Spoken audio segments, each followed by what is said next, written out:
Yung mga kabudol. Ito papalitan na natin. At naman yung sakakagda. So para wala ng tagas. Ito kasi may tagas.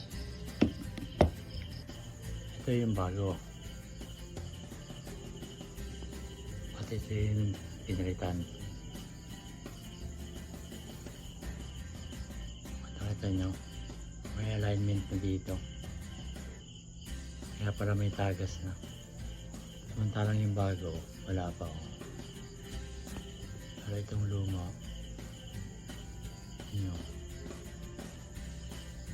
Kaya para nagkakatagas na. So, yun lang.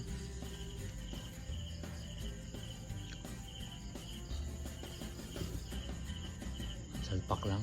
Ganyan lang.